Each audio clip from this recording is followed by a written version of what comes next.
Assalamualaikum, I'm Aisha. Today we will discuss the topic of selecting an analytical method. अब यहाँ पे analytical method को study करने से पहले यहाँ पे एनालिटिकल केमिस्ट्री की कुछ टर्म्स हैं जिसके बारे में हमें माइनर सा पता होना चाहिए। तो इसलिए अगर हमें इसके बारे में पता होगा तो हमें मेथड को स्टडी करने के लिए हमें उसमें आसानी होगी। तो फर्स्टली हम देखते हैं एनालिटिकल केमिस्ट्री टर्म्स में एनालाइट। एनालाइट जो है वो क्या होता है? एनालाइट एक कंपोनेंट होता है जिसको हमें मेजर करना चाहते हैं या जिसमें हमारा इंटरेस्ट होता है या जिसको हम एनालाइज करते हैं, उसे हम एनालाइट कहते हैं। Matrix everything else in the sample means के जो कंपोनेंट है उसके अलावा जो चीज़ उसमें सैम्पल में बचती है उसे हम एनालाइट कहते हैं, मैट्रिक्स कहते हैं। नेक्स्ट डिटर्मिनेशन है, वो डिटर्मिनेशन में एनालाइज करने के लिए मेजरमेंट को जो हम मेजरमेंट के लिए एक तौर पर जो हम इस्तेमाल करते हैं उसे हम डिटर्मिनेशन कहते हैं। नेक्स्ट टेक्निक है केमिकल और फिजिकल प्रिंसिपल, वो is use to study an analyte. Analyte को स्टडी करने के लिए हम उसे केमिकल फिजिकल प्रिंसिपल को स्टडी करते हैं तो उसे हम इसका टेक्निक कहते हैं। नेक्स्ट जो मेथड है, तो किसी एक स्पेसिफिक मैट्रिक्स में हम किसी स्पेसिफिक एनालाइट की टेक्निक का हम इसे यूज़ करते हैं, उसे हम मेथड कहते हैं। और जो प्रोसीजर है वो किसी खास सैंपल पर किसी मेथड को अप्लाई करने के लिए हमें जो रिटन डायरेक्शन दी जाती है उसे हम प्रोसीजर कहते हैं। नेक्स्ट है प्रोटोकॉल। अब एक्सपेरिमेंट से रिलेटेड जो हमें सारी डिटेल्स या इसकी जो डिस्क्रिप्शंस हम राइट डाउन करते हैं उसे हम प्रोटोकॉल कहते हैं। लास्ट वन है सिग्नल। अब केमिकल और फिजिकल प्रॉपर्टी में जो एनालाइट की अमाउंट है, अमाउंट की जो प्रोपोर्शनल होती है तो उसे हम सिग्नल कहते हैं। सिग्नल मीन्स कि वो कुछ इंडिकेट करता है या किसी की तरफ इशारा करता है कि हमें पता चल जाता है कि रिएक्शन में क्या हो रहा है, तो उसे हम सिग्नल कहते हैं। नेक्स्ट इसकी टाइप है, जो एनालिटिकल केमिस्ट्री की जो टाइप्स हैं इसको टू टाइप्स में डिवाइड किया गया है। फर्स्ट वन है टोटल एनालिटिकल टेक्निक और सेकंड है कंसंट्रेशन टेक्निक। तो ये जो इसकी जो टाइप्स हैं इसको उन्होंने केमिकल या फिजिकल उसकी जो प्रॉपर्टीज़ है जो सिग्नल से हमें मिलती हैं उसकी बेस पे से डिवाइड किया गया है। तो फर्स्ट इसकी जो प्रॉपर्टी है टोटल एनालिटिकल टेक्निक। तो जो सिग्नल जो हमें मिल रहे होते हैं जब हम उसका रिएक्शन करते हैं तो जो सिग्नल आते हैं वो हमें एनालाइट अमाउंट के एब्सोल्यूट प्रोपोर्शन होते हैं या तो वो रिलेटिव अमाउंट के प्रोपोर्शन होते हैं। मीन्स कि अगर एब्सोल्यूट अमाउंट अगर उसके प्रोपोर्शनल है तो हम उसके एग्जैक्ट अमाउंट को देखते हैं। अगर वो रिलेटिव अमाउंट के प्रोपोर्शनल है तो हम देखते हैं कि वो किसी न किसी चीज़ से रिएक्शन रिलेट कर रहा होता है। तो अगर मार्केटिंग में हम देखें तो बहुत सी चीज़ों से वो रिलेट करता है। सम टाइम टीचर स्टूडेंट्स को आपस में रिलेट कर देती है कि ये स्टूडेंट से मिलते हैं, तो इसमें रिलेटिव प्रोपोर्शनल उसके रिलेटिव अमाउंट की बात करेंगे। लेकिन यहाँ पे हम एब्सोल्यूट अमाउंट की बात करें कि टोटल एनालिटिकल टेक्निक में मेजर एनालाइज मीन्स यहाँ पे जो उसकी मेजरमेंट है वो एब्सोल्यूट अमाउंट के प्रोपोर्शनल है। मीन्स कि अगर अमाउंट एनालाइट की अमाउंट ज़्यादा होगी तो एनालाइट के जो सिग्नल है वो भी ज़्यादा होंगे। अगर एनालाइट की अमाउंट कम होगी तो उसके सिग्नल भी कम होंगे। तो सिंपली हम इसे यहाँ पे ऐसे कह सकते हैं कि एनालाइट की जो सिग्नल है वो डायरेक्टली प्रोपोर्शनल है एनालाइट की अमाउंट के। अब यहाँ पे इन्होंने मैस, वॉल्यूम, मोल दिया गया है। इसको हम मैस को भी मेजर कर सकते हैं, मोल और वॉल्यूम जो उसका हमें दिया जाता है उसको हम एग्जैक्ट फाइंड आउट कर सकते हैं। नेक्स्ट इसकी कंसंट्रेशन टेक्निक है, measure the concentration of analyte in the sample. Means कि जो सैंपल एनालाइट के सैंपल है उस जिसको हम मेजर कर रहे हैं उसकी एनालाइट की कंसंट्रेशन को हम देखते हैं। जैसे हमने ऊपर एब्सोल्यूट अमाउंट की बात की थी कि वो जो उसके अमाउंट के एनालाइट की अमाउंट के ज़्यादा होगी तो उसके एनालाइट के सिग्नल भी ज़्यादा होंगे। यहाँ पर हम इसको कंसंट्रेशन में हम इसे ये कह सकते हैं कि एनालाइट के सिग्नल जो हैं वो डायरेक्टली प्रोपोर्शनल है एनालाइट की कंसंट्रेशन की। मीन्स अब यहाँ पे स्पेक्ट्रोस्कोपी इलेक्ट्रोकेमिस्ट्री के ज़रिए हम इसी कंसंट्रेशन को हम फाइंड कर सकते हैं। अब फॉर एग्जांपल अगर हमारे पास 2 सिलेंडर हमने लिए हैं, दोनों सिलेंडर में हमने कॉपर सल्फेट के हमने उसके अंदर सोल्यूशन ऐड कर दिया है।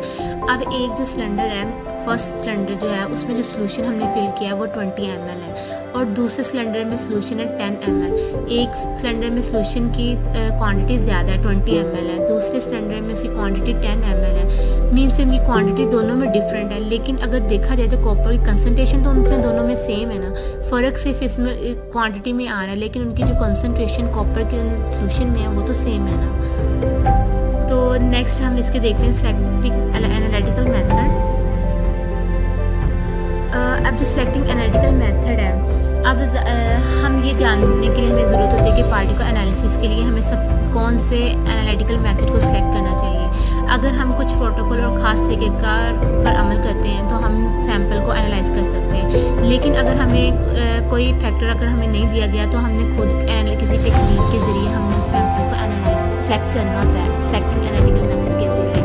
तो यहाँ पे कुछ मेथड दिए गए हैं जिसको हम सेलेक्ट करते हैं और बहुत से इनके फैक्टर्स हैं, इनको हम टर्म्स पर डिस्कस करते हैं। इन्हें हम देखते हैं। तो फर्स्ट वन है एक्यूरेसी। अब हम जब एक्यूरेसी है, जब हम लैब में कोई एक्सपेरिमेंट करते हैं तो समटाइम जो हमारा रिज़ल्ट होता है वो नहीं आ रहा होता जो आना चाहिए। मीन्स कि जो हमारे पास जो ट्रू वैल्यू होती है, जिसकी स्टैंडर्ड वैल्यू होती है, वो एक्सपेरिमेंटल रिज़ल्ट आता है वो ट्रू वैल्यू के बराबर नहीं आ रहा था। तो इसका ये मतलब होता है, अब जब उसके बराबर नहीं है तो इसका ये मतलब है कि जो हमारा एक्सपेरिमेंटल रिज़ल्ट है वो करेक्ट नहीं है। मीन्स कि हमारे जो एक्सपेरिमेंटल रिज़ल्ट है वो हमारी ट्रू वैल्यू से मैच नहीं कर रहा।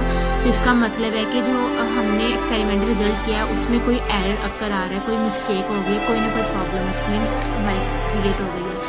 तो जितना एक्सपेरिमेंटल वैल्यू से ट्रू वैल्यू में जितना ज़्यादा गैप होगा उतना ही एरर ज़्यादा होगा।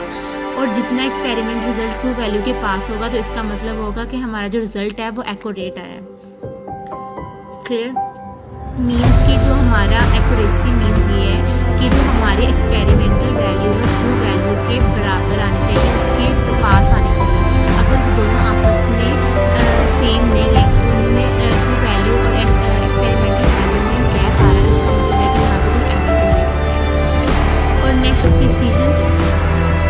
जो प्रिसीजन है, अब प्रिसीजन में एक्यूरेसी को नहीं देख सकते। जो एक्यूरेसी में हम देखते हैं कि एक्सपेरिमेंटल वैल्यू को देखते हैं कि वो ट्रू वैल्यू के कितनी पास है, लेकिन प्रिसीजन में हम देखते हैं कि ट्रू वैल्यू के कितने करीब है। बल्कि हम ये देखते हैं कि एक्सपेरिमेंटल जो रिज़ल्ट आ रहा है वो आपस में कितना करीब है। फॉर एग्जांपल कि हमने एक एक्सपेरिमेंट किया है लेकिन उसकी जो ट्रू वैल्यू थी वो 6.34 है।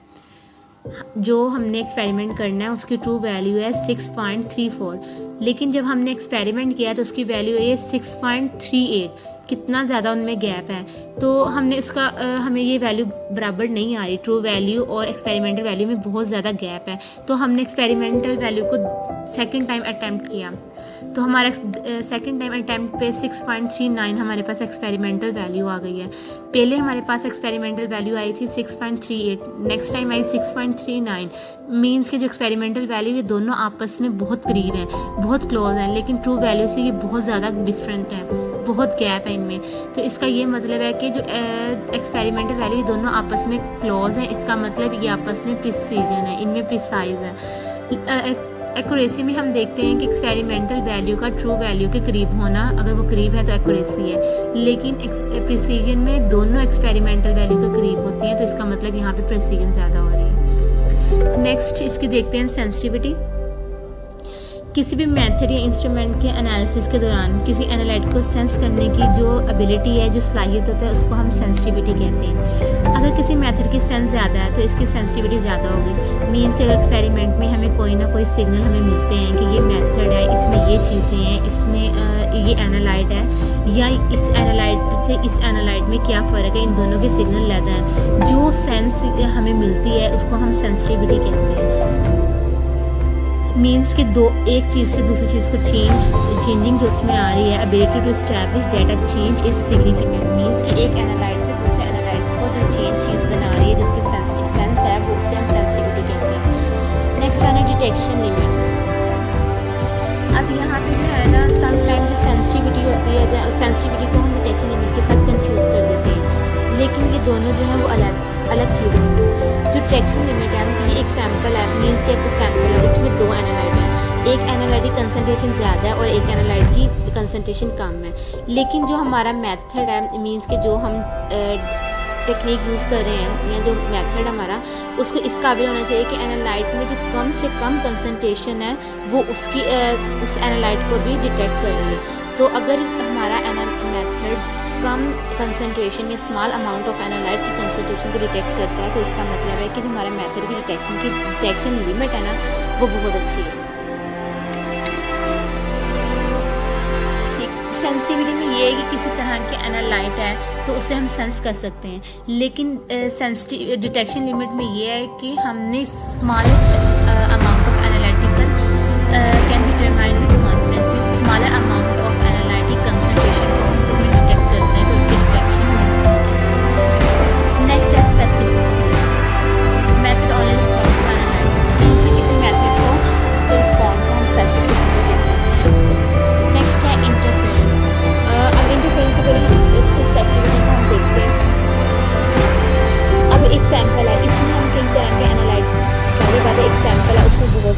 होंगे, रेड, ब्लू, ब्लैक, बहुत से उसमें एनालाइट होंगे। लेकिन जो हमारा मेथड है वो सिर्फ हर एक को तो एनालाइट को एनालाइज नहीं करेगा, वो सिर्फ सेलेक्टिव एनालाइट को एनालिसिस करेगा या उसको डिटेक्ट करेगा, किसी खास को करेगा, तो उसको हम कहते हैं सेलेक्टिविटी मेथड। मीन्स कि अब इतने ज़्यादा वहाँ पे मेथड हैं सैम्पल के अंदर, तो जो मेथड है वो हमारा सिर्फ सेलेक्टिव एनालाइट को डिटेक्ट कर रहा है, उसको हम कहते हैं सेलेक्टिविटी।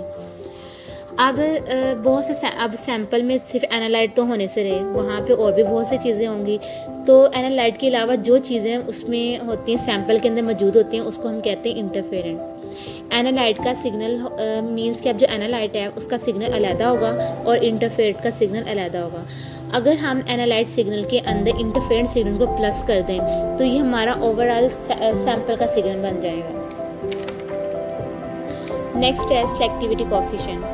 अब जो सेलेक्टिविटी कोएफिशिएंट है ये दो चीज़ों की रेशियो होती है, एक इंटरफेरेंट की रेशियो होती है, दूसरी एनालाइट की रेशियो होती है। अब यहाँ पे एक फार्मूला जो है K = KI/KA। KI का मतलब है कि ये जो रेशियो है कोएफिशिएंट है वो KI कोएफिशिएंट ऑफ इंटरफेरेंस और KA coefficient of analyte. Means कि अब ये दो चीज़ों की रेशियो है हमारे पास। अब ये जो कोएफिशिएंट है ये पॉजिटिव भी हो सकता है और ये नेगेटिव भी हो सकता है। जो सेलेक्टिविटी कोएफिशिएंट है अगर वो +1 से ग्रेटर है या -1 से लेसर है तो जो हमारा मेथड है वो ज़्यादा सेलेक्टिव होगा इंटरफेरेंस के लिए, ना कि एनालाइट के लिए। मीन्स कि अगर सेलेक्टिविटी कोएफिशिएंट +1 से ज़्यादा है और -1 से कम है तो जो हमारा मेथड है वो इंटरफेरेंस के लिए बहुत ज़्यादा सेलेक्टिव होगा या बहुत ज़्यादा अच्छा होगा। That is the end of my lecture. I hope you understand and thank you so much.